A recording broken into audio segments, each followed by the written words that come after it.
नमस्कार, त्रिनेत्र चूरू अपडेट लेकर हाजिर हूँ मैं विनीता शर्मा और आइए अब नजर डालते हैं आज के अपडेट्स पर। रतनगढ़ के जिला अस्पताल में आज सुबह नवजात की मौत के बाद बवाल मच गया। नवजात की मां व परिजनों ने मौत के लिए अस्पताल प्रशासन को जिम्मेदार ठहराया तथा बच्चे का शव लेने से मना कर दिया। बच्चे की मौत के बाद भी अस्पताल प्रशासन ने पीड़ित पक्ष से वार्ता करना मुनासिब नहीं समझा तथा न ही प्रशासनिक अधिकारी मौके पर पहुंचे।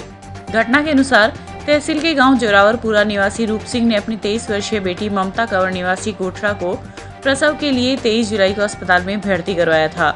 ममता ने प्रथम संतान के रूप में 13 जुलाई की शाम को लड़के को जन्म दिया तथा 2 दिन उसे अस्पताल में भर्ती रखा, लेकिन ड्यूटी पर तैनात स्वास्थ्य कर्मियों ने बच्चे को चेक भी नहीं किया।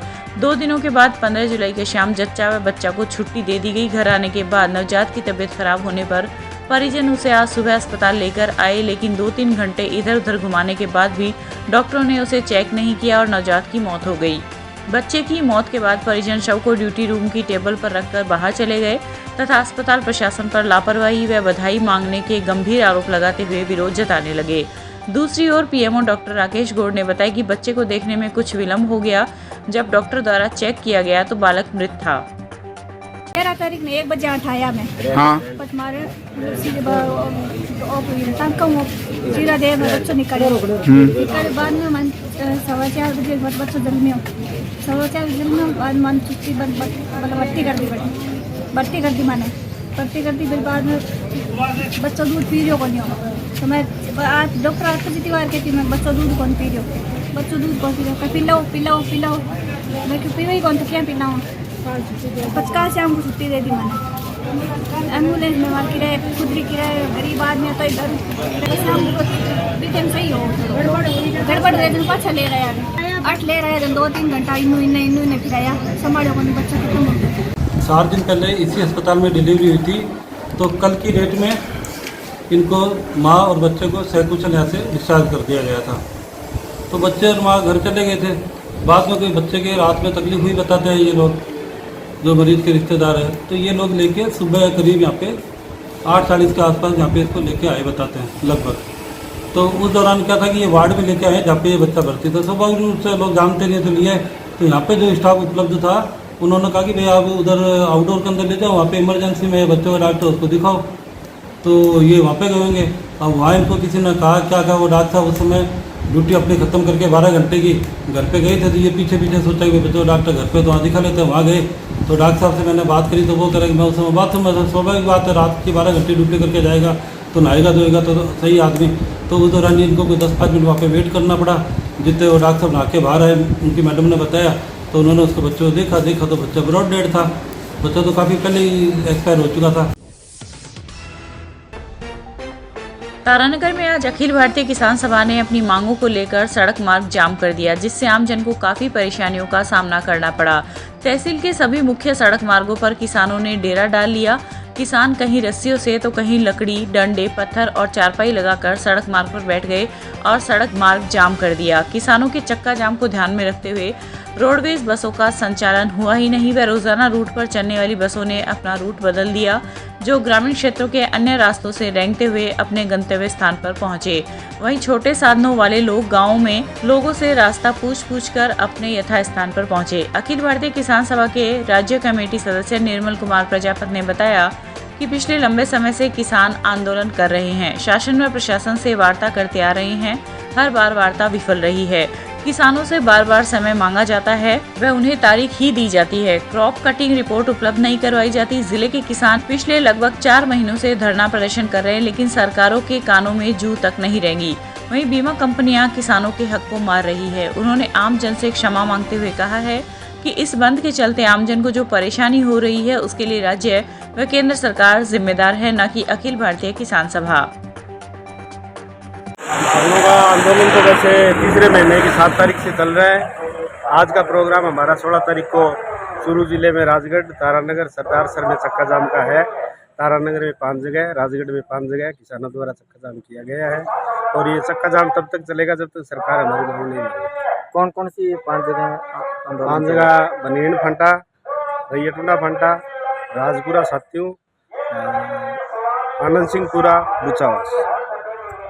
मुख्य रूप से कौन सी मांग है? प्रथम मांग हमारी खरीफ 2021 की क्रॉप कटिंग रिपोर्ट की है, जो हमें सरकार अभी तक उपलब्ध नहीं करवा रही है। 12 दौर की राज्य के साथ वार्ता हो चुकी है, वार्ता हर बार विफल रहती है। 2 बार तो कलेक्टर ने हमें लिखित में दिया है कि आपको 5 दिन में क्रॉप कटिंग दे देंगे, दूसरी बार 15 दिन में क्रॉप कटिंग दे देंगे। कलेक्टर साहब के भी हाथ में कुछ नहीं है। हमें तो ऐसा ही लगता है कि वो 2 बार लिखित में आश्वासन देने के बाद हमें दे नहीं पाए। नाम और पद। जिला प्रशासन, वन विभाग तथा जिला विधिक सेवा प्राधिकरण के तत्वावधान में आज जिला स्तरीय वन महोत्सव का आयोजन पुलिस लाइन परिसर में हुआ। इस मौके पर जिला एवं सत्र न्यायाधीश बलजीत सिंह, जिला कलेक्टर सिद्धार्थ सिहाग, जिला पुलिस अधीक्षक डी आनंद सहित न्यायाधीशों, प्रशासनिक एवं पुलिस के अधिकारियों, जवानों, एनसीसी कैडेट्स और विद्यार्थियों ने पौधरोपण कर अभियान का आगाज किया। आयोजित कार्यक्रम के मुख्य अतिथि जिला सत्र न्यायाधीश बलजीत सिंह ने विधिक सेवा प्राधिकरण के वृक्षारोपण अभियान बिल्डिंग द नेशन ग्रीन के बारे में जानकारी देते हुए कहा कि राजस्थान से बेहतर वृक्षों का महत्व कौन जान सकता है, जहां पेड़ों को बचाने के लिए अपना जीवन बलिदान कर देने के उदाहरण हमारे सामने हैं। हम सभी को यह समझना चाहिए कि पेड़ हमारे जीवन के आधार है। इस प्रकृति और पर्यावरण को बचाने के लिए हमें ज्यादा से ज्यादा पौधरोपण करना चाहिए। जिला कलेक्टर सिद्धार्थ सिहाग ने जिले में वन विभाग द्वारा किए जा रहे कार्यों की सराहना करते हुए कहा कि चूरू के नेचर पार्क की तर्ज पर राजगढ़, तारानगर और श्याम पांड्या में भी कार्य प्रस्तावित है। वन उप संरक्षक सविता दहिया ने जिले में किए जा रहे पौधरोपण की जानकारी देते हुए बताया कि इस वर्ष जिले में 2,24,000 पौधे लगाए जाने का वन विभाग का लक्ष्य है। ये वन विभाग के द्वारा वन महोत्सव का ऑर्गेनाइजेशन किया गया है पुलिस कैंपस में, क्योंकि ये कैंपस चारों तरफ से सुरक्षित है और यहाँ देखभाल काफ़ी अच्छी हो जाती है। तो फिलहाल जो है लोगों के द्वारा 200 गड्ढे खोदे गए हैं, 200 पौधे लगाए हैं। इसमें बच्चों ने भी पार्टिसिपेट किया, जिला प्रशासन ने पार्टिसिपेट किया। वन विभाग ये काम पूरे साल करता रहता है। तो हमारे यहाँ हर तहसील में वृक्षारोपण चल रहा है अभी, और बारिश इस बार काफ़ी अच्छी हुई है तो बहुत सारे इन आवर फेवर। इस बार वन विभाग जो है 2,24,000 के आसपास पौधे लगाने का हमारा टारगेट है। नेशनल हाईवे पे हम लोग लगा रहे हैं, पंचायत की ज़मीन पे लगा रहे हैं, नरेगा के थ्रू हम लोग लगा रहे हैं, विभागीय मदों के अनुसार हम लगा रहे हैं। कौन से पौधे मैडम वो लगे हैं? हम जो है वन भूमि में हम लोग जो ट्रेडिशनल स्पीशीज़ हैं यहाँ की, जो हमेशा से होती आई हैं, जैसे खेजड़ी हो गई, रोहिड़ा हो गया, नीम है, शीशम है, अरडू है, और कहीं कहीं पर जहाँ पर सॉइल की क्वालिटी अच्छी नहीं है, टीले हैं, वहाँ पर टोटलीस भी हम लगा रहे हैं। यहाँ पर तो इसीलिए हमने इस कैंपस को चूज़ किया था क्योंकि पुलिस के जवान काफ़ी अच्छे से इन पौधों की केयर करते हैं। 2 साल पहले भी जो लगाए थे आप देखेंगे। और इसके अलावा जो हम विभागीय वृक्षारोपण करते हैं उसमें 6 साल तक एक सुरक्षाकर्मी का प्रावधान होता है। इसके अलावा हमारे पास वर्क चार्ज स्टाफ हैं, बेलदार वगैरह, जो भी इन एरिया की सुरक्षा करते हैं। इसके अलावा नरेगा मद से हम जो पौधे लगाते हैं उसमें 200 पौधों पे एक चौकीदार का प्रावधान है, तो चौकीदार के थ्रू हम लोग सुरक्षा करते हैं। विभाग के द्वारा डीएफओ मैम के नेतृत्व में वन महोत्सव का प्रोग्राम जो है वो पुलिस लाइन के प्रांगण में आयोजित किया गया, जो अपने आप में एक बहुत नवाचार है और पुलिस विभाग के लिए सौभाग्य की बात है कि हमारे प्रांगण को इस चीज़ के लिए चिन्हित किया है। भारी संख्या में अधिकारियों के द्वारा, स्कूली बच्चों द्वारा, एनसीसी कैडेट्स द्वारा यहाँ वृक्षारोपण का कार्य किया गया है, जो पुलिस विभाग के द्वारा इन सभी पौधों को बोल दिया जाएगा और जो हमारे जवान हैं, हमारे अधिकारी हैं, इनका ध्यान रखते हुए आगे इनके संरक्षण का पूरा प्रयास करेंगे। आगे भी ऐसी पहल वन विभाग के साथ साझा नवाचार करते हुए हम करते हैं। की पहल से डीएफओ मैम और कलेक्टर साहब की पहल से आज ये वन महोत्सव मनाया जा रहा है। क्योंकि पेड़ हैं जो जीवन का आधार है, पेड़ बचाएंगे तो जीवन आगे सुरक्षित रहेगा। नेक्स्ट जनरेशन के लिए अगर हमने कुछ देना है तो पेड़ लगाएं, और मेरी सभी को गुजारिश है कि हर एक आदमी एक पेड़ लगाए और उसकी संभाल करे और आगे की फ्यूचर जनरेशन को बचाए। आज हमने पेड़ लगाए और पेड़ का काफ़ी महत्व है। पेड़ों को लगाने से ऑक्सीजन भी मिलती है और पेड़ों को लगाना भी चाहिए। हमने आज काफ़ी संख्या में पेड़ लगाए और सभी बच्चों ने मिलकर पेड़ लगाए और हम इसकी देखभाल भी करेंगे। वन विभाग चूरू और जिला विधिक सेवा प्राधिकरण चूरू द्वारा सम्मिलित रूप से ये कार्यक्रम आयोजित किया गया है, जिसमें भारी संख्या में वृक्ष लगाए जा रहे हैं और वनों का हमारे जीवन में विशेष महत्व है। जिला विधिक सेवा प्राधिकरण और रालसा द्वारा भी वृक्षारोपण अभियान चलाया जाता है और प्रत्येक व्यक्ति को अपने जीवन में पेड़ लगाने चाहिए और ऑक्सीजन और हमारे जो औषधीय इनकी महत्ता भी है, इसलिए मैं सभी से आग्रह करूँगी कि पेड़ लगाएं और आगे उनको संभाल भी करें। क्या नाम? रतनगढ़ के अशोक स्तंभ स्थित पुराने गढ़ के पास बने उच्च जलाशय का स्विच रूम आज मूसलाधार बारिश के बाद ढह गया। गनीमत यह रही कि घटना में किसी भी प्रकार की जनहानि नहीं हुई, नहीं तो बड़ा हादसा हो सकता था। स्विच रूम ढहने से क्षेत्र की पेयजल आपूर्ति प्रभावित हो गई। मामले के अनुसार शहर के वार्ड संख्या 16 में पुराने गढ़ के पास उच्च जलाशय बना हुआ है, जिसके पास स्विच रूम भी है। स्विच रूम का भवन काफी पुराना होने के कारण आज मूसलाधार बारिश के बाद वह ढह गया। अतिवृष्टि से हुए इस नुकसान के कारण क्षेत्र में होने वाली पेयजल आपूर्ति भी प्रभावित रही। पार्षद रामकिशन माटोलिया ने बताया कि उच्च जलाशय भी काफी क्षतिग्रस्त है, जिससे कभी भी बड़ा हादसा हो सकता है। आज हमारे वार्ड नंबर 16 में पुराने गढ़ की टंकी के पास जो पेयजल टंकी बनी हुई है, उसमें से जो वाटर सप्लाई होती है, वहाँ पर एक पुरानी मोटरी बनी हुई है गढ़ के पास। वो कल भारी बारिश आने से वो गिर गई। इसके संबंध में हमने वाटर वर्क्स के अधिकारियों को सूचित कर दिया है।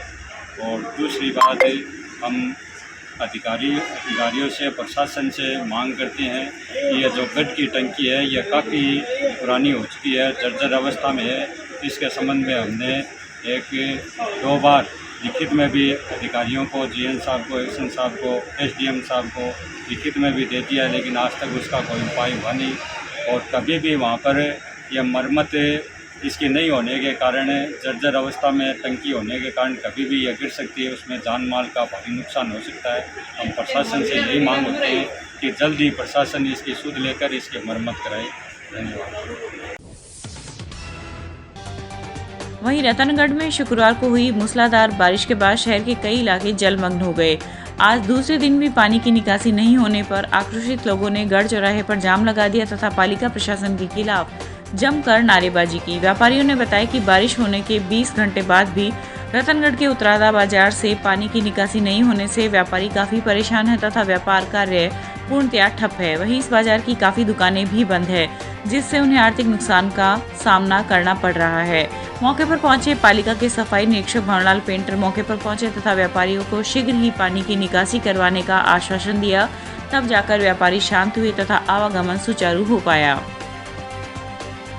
हुए करीबन 20 घंटे से ज़्यादा हो चुके हैं। बारिश होना तो एक कुदरती जो भी है आपदा है भगवान, लेकिन उसमें पानी की निकासी होनी चाहिए। तो 20 घंटे बाद भी पानी बाजार के अंदर भरा हुआ है, जिससे काफ़ी व्यापारी तकलीफ पा रहे हैं और आने जाने वाले लोग भी तकलीफ पा रहे हैं। हमारा ईओ साहब, चेयरमैन साहब से निवेदन है कि कोई न कोई रास्ता निकाल समस्या का समाधान करें। कल से बारिश बहुत ज़्यादा हुई तो हमारे दुकानों में पानी घुस गया है और कोई भी प्रशासन का व्यक्ति यहाँ आके देखा भी नहीं उसने, और कोई भी सुनने वाला नहीं। इसलिए व्यापारी ने निर्णय किया है कि अब जाम लगाएंगे जब तक कोई भी प्रशासन, ईओ साहब को फ़ोन किया है, वो बोल रहे आ रहा हूँ। ऐसा सुनने में आ रहा है कि जो गेनानी है उसमें वहाँ पे मोटरें बंद करवा दी है किसी ने, तो वो मोटरें चल नहीं रही है, तो रात से पानी इकट्ठा है, वो पानी जाएगा नहीं। आगे भी अगर बारिश आ गई तो फिर क्या हमारा क्या है, नुकसान की भरपाई कौन करेगा? तो प्रशासन को यहाँ आना होगा, उसके बाद में जो है वो निर्णय लिया जाएगा। रविवार को होने वाली नीट 2022 की परीक्षा को सफलतापूर्वक संपन्न करवाने के लिए राजकीय लोहिया महाविद्यालय चूरू में आज उप केंद्राधीक्षक एवं वीक्षकों को आवश्यक दिशा निर्देश देने के लिए ब्रीफिंग सत्र का आयोजन किया गया। महाविद्यालय के प्राचार्य एवं केंद्राधीक्षक प्रोफेसर दिलीप सिंह पूनिया ने सभी उप केंद्राधीक्षक एवं वीक्षकों को परीक्षा से संबंधित आवश्यक दिशा निर्देश देते हुए बताया कि नीट 2022 की परीक्षा चूरू जिले में पहली बार आयोजित हो रही है तथा इसको संपन्न करवाने हेतु विशेष तैयारियां की गई है। उन्होंने बताया कि परीक्षार्थियों को प्रातः 11 बजे से परीक्षा केंद्र पर प्रवेश दिया जाएगा तथा परीक्षार्थी अपने साथ अपना प्रवेश पत्र लेकर आएंगे। परीक्षा केंद्र में प्रवेश के साथ ही thermal scanning, frisking, biometric उपस्थिति एवं रजिस्ट्रेशन की प्रक्रिया पूर्ण होने के उपरांत ही परीक्षा कक्ष में प्रवेश दिया जाएगा। उन्होंने बताया कि दोपहर 1:30 बजे के पश्चात किसी भी परीक्षार्थी को परीक्षा केंद्र पर प्रवेश नहीं दिया जाएगा। परीक्षा का समय दोपहर 2 बजे से शाम 5:20 तक रहेगा। राजलदेसर कस्बे की श्री यूनियन क्लब राजकीय बालिका उच्च माध्यमिक विद्यालय में आज शिक्षा ट्रेड हेल्थ केयर के तहत राजकीय चिकित्सालय के सीनियर लैब टेक्नीशियन कैलाश राजपुरोहित ने छात्राओं को संबोधित करते हुए कहा कि शिक्षा के साथ साथ छात्राएं अपने स्वास्थ्य का भी ख्याल रखें। उन्होंने कहा कि समय समय पर चिकित्सालय में आकर मुख्य रूप से हीमोग्लोबिन, बीपी, शुगर, वह अपने स्वास्थ्य का परीक्षण करवाए, जिससे आपके शरीर की बीमारियों का तुरंत पता चल सके एवं समय पर इलाज हो सके। साथ ही उन्होंने छात्राओं को आयरन, कैल्शियम की मात्रा युक्त फल ज्यादा खाने के लिए कहा, जिससे उनका शारीरिक व मानसिक विकास हो। इसके अलावा उन्होंने चिकित्सालय में होने वाली निःशुल्क जांच के बारे में भी विस्तार से जानकारी दी। सेठ नागरमल बाजोरिया राजकीय विद्यालय रतनगढ़ में बुनियादी साक्षरता एवं संख्या ज्ञान आधारित 6 दिवसीय गैर आवासीय प्रशिक्षण शिविर के तृतीय चरण के समापन के साथ ही आज FLN प्रशिक्षण शिविर का समापन हुआ। कार्यक्रम की अध्यक्षता CBEO भंवरलाल डूडी ने की। शिविर प्रभारी ACBEO विक्रम सिंह चौहान ने बताया कि कुल 3 चरण में 464 संभागियों को आमंत्रित किया गया था, जिसमें से 455 संभागियों ने प्रशिक्षण प्राप्त किया। इस अवसर पर 30 जून को हामुसर विद्यालय से सेवानिवृत्त हुए अध्यापक मोहिनीदीन खान का उनके शिक्षण काल में KRP के रूप में की गई उत्कृष्ट सेवाओं हेतु सम्मान किया गया। इस अवसर पर सुभाष सोनगरा, ओम प्रकाश महर्षि, सुरेंद्र सिगड़ आदि उपस्थित रहे। बुनियादी साक्षरता एवं संख्या ज्ञान आधारित 6 दिवसीय गैर आवासीय प्रशिक्षण शिविर के तृतीय चरण के समापन के साथ ही आज FLN प्रशिक्षण शिविर समाप्त हुए। सेठ नागरमल बाजोरिया राजकीय उच्च माध्यमिक विद्यालय में इसका समापन समारोह रखा गया, जिसकी अध्यक्षता श्रीमान भंवरलाल डूडी CBO रतनगढ़ ने की। इस प्रशिक्षण शिविर में हमने कुल 464 संभागियों को आमंत्रित किया था, जिसमें से 455 संभागियों ने प्रशिक्षण प्राप्त किया। प्रशिक्षण में का मुख्य उद्देश्य कक्षा 1 से 3 में पढ़ने वाले 3 से 9 आयु वर्ग के बालकों को पढ़ना, लिखना एवं संक्रियात्मक अंकगणित में सक्षम बनाना है। इसके साथ साथ संभागियों को राजस्थान की शिक्षा में बढ़ते कदम अभियान के बारे में भी बताया गया। कोविड पीरियड के विगत 2 साल में जो लर्निंग लॉस हुआ है, उसकी क्षतिपूर्ति कंपनसेंट के लिए 3 माह का कक्षा 1 से 8 के लिए ब्रिज कोर्स प्रारंभ किया जा रहा है, तो उसके बारे में भी संभागियों को बताया गया। चूरू जिले में करीब 1 लाख स्थानों पर 9 से 15 अगस्त तक तिरंगा झंडा फहराया जाएगा। इस दौरान ग्राम पंचायत से लेकर जिला स्तर पर विभिन्न प्रतियोगिताएं आयोजित होगी तथा तिरंगा यात्राएं और प्रभात फेरियां निकाली जाएगी। इसके अलावा सोशल मीडिया पर विशेष अभियान चलाया जाएगा एवं प्रत्येक ग्राम पंचायत पर विशेष ग्राम सभाओं का आयोजन भी होगा। संभागीय आयुक्त डॉक्टर नीरज के पवन की अध्यक्षता में आज हर घर तिरंगा हर मन तिरंगा अभियान की पूर्व तैयारियों से संबंधित वीडियो कॉन्फ्रेंस के दौरान जिला कलेक्टर सिद्धार्थ सिहाग ने यह निर्देश दिए। उन्होंने बताया कि अभियान को लेकर सभी आवश्यक तैयारियां सुनिश्चित की जा रही हैं। VC को संबोधित करते हुए संभागीय आयुक्त एवं चूरू जिला प्रभारी सचिव डॉक्टर नीरज के पवन ने कहा कि अभियान के तहत सभी स्कूलों, कॉलेजों, राशन डिपो, आंगनबाड़ी एवं चिकित्सा केंद्रों, पटवार मंडलों से जिला कलेक्टर कार्यालय, पुलिस चौकियों से लेकर पुलिस अधीक्षक कार्यालयों तक तिरंगा झंडा फहराया जाएगा। उन्होंने कहा कि इस अभियान से आमजन को भी जोड़ा जाएगा तथा ग्राम पंचायत तक लक्ष्य निर्धारित करते हुए पूरे संभाग में देशभक्ति की भावना का संचार किया जाएगा। रतनगढ़ में बिजली कनेक्शन काटने के नाम पर जोधपुर डिस्कॉम के कर्मचारी एवं उपभोक्ता ने आज परस्पर मुकदमे दर्ज करवाए हैं। पुलिस ने बताया कि जोधपुर डिस्कॉम के लाइनमैन दीपक स्वामी ने रिपोर्ट दी है कि वे विभाग के आदेश की अनुपालना में बंजी खां पुत्र लाल खां बुधवाली के बिजली बिल बकाया होने पर कनेक्शन काटने के लिए पोल पर चढ़ा तो बंजी खां ने उसका पैर पकड़कर उसे नीचे गिरा दिया तथा अभद्र व्यवहार किया। उपभोक्ता के बिजली बिल के 19,627 रुपये बकाया चल रहे थे, जिस पर बिजली कनेक्शन काटा जा रहा था। वहीं दूसरी तरफ शबीना बानो पत्नी बंजी खां निवासी बुधवाली ने रिपोर्ट दी है कि जोधपुर डिस्कॉम के लाइनमैन ने उसके साथ अभद्र व्यवहार किया। पुलिस ने परस्पर मुकदमे दर्ज कर जांच शुरू कर दी है। ये बुधवाली गांव के अंदर जो मेरे अंडर क्षेत्र में आता है, जो कि CCA इंचार्ज हूँ मैं, वहाँ का रिकवरी के लिए मैं वहाँ पे गया था CCA एज ए पोस्ट पर, और जैन साहब के निर्देश अनुसार बकाया वसूली के लिए गया था। और वहाँ पे जब कनेक्शन काटने लगा तो उपभोक्ता द्वारा पोल पर चढ़ते टाइम मेरे को पैर खींच कर नीचे उतार लिया गया, जिससे हाथ में चोट आई है और पैरों में भी चोट आई है। कितने दिन से वो? ये कल की बात है, कल सुबह 10:30 बजे की। आपने इसकी पुलिस में सूचना दी क्या? हाँ, FIR दर्ज करवाई है इस चीज़ के लिए।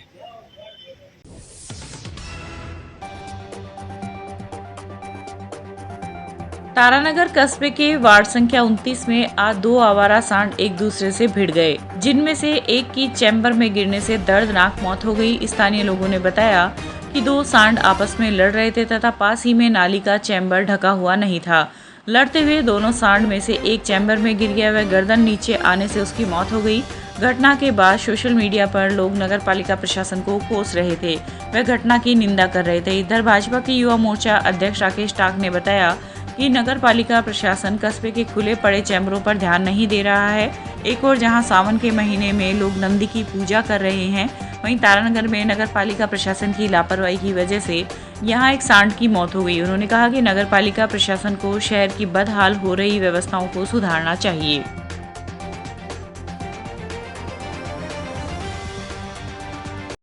आज वार्ड नंबर 29 में महावीर जी महर्षि के घर के पास एक चैम्बर बना हुआ था, जिसमें 2 नंदी आपस में लड़ रहे थे। लड़ते उन चैम्बर में गिर गए। चैम्बर खुला था, उसमें गिरने से एक नंदी की मौत हो गई। और आप देख सकते हो कि जहाँ पूजा अर्चना हो रही है मंदिरों में, और वहाँ श्रावण मास के अंदर एक नंदी का मर जाने से घटना होने से बहुत ही निंदा करता हूँ। आप देख सकते हो आज बारिश का मौसम है, हर गली और मोहल्लों में बारिश का पानी इकट्ठा है, और जिसके कारण बुजुर्ग महिलाएं और बच्चे जाने बाई चांस से उसके गिरने से खतरा उसका घटना हो सकती है, नुकसान हो सकता है। तो मैं बहुत निंदा करता हूँ इसके लिए, और मैं प्रशासन से मांग करता हूं कि जल्द से जल्द इनके पास कार्रवाई होनी चाहिए। जहां चैम्बर बने हुए हैं वहां उनका मरम्मत होनी चाहिए, और जहां चैम्बर खुले हैं उनको ढक्कन होना चाहिए और साफ़ सफाई होनी चाहिए। और जहां आज चेयरमैन 2 सालों से आप देख सकते हो नगर पालिका के हालात भ्रष्टाचारी है, और भ्रष्टाचारी से कुछ नहीं है। चेयरमैन हो चाहे वार्ड पार्षद हो चाहे ईओ हो, वो सब अपने घर भरने में लगे हैं, बिजी हैं, और मोहल्ले और शहरों के कुछ मालूम नहीं है। शहर किचरा हो रहा है और इतना गंदा हो रहा है, सिड़ान मार रहा है पूरा शहर। तो मैं प्रशासन से मांग करता हूं जल्द जल्द इसके बाद साफ सफाई की देख रेख की जाए, वरना भारतीय जनता पार्टी की तरफ आंदोलन किया जाएगा, जिसकी पूरी प्रशासन और पुलिस की जिम्मेदारी होगी। ये था आज का चूरू अपडेट। कल फिर हाजिर होंगे नई अपडेट के साथ। अब दीजिए इजाजत, नमस्कार।